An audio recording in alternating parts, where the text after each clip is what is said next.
Le gouvernement demande carrément à l'armée de se tenir prête au cas où la situation viendrait à dégénérer à cause de la pénurie de carburant qui touche le pays depuis une semaine. La faute au manque de routiers. Ils ne sont pas assez nombreux pour transporter le carburant jusqu'à la pompe.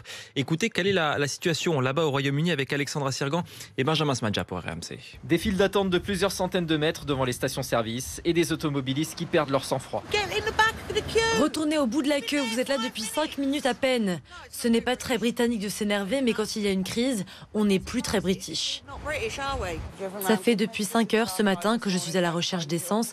J'ai été à 4 stations différentes, mais elles étaient toutes fermées. Selon l'une des associations de distributeurs de carburant, 5500 sites sur les 8000 au total seraient concernés par cette pénurie.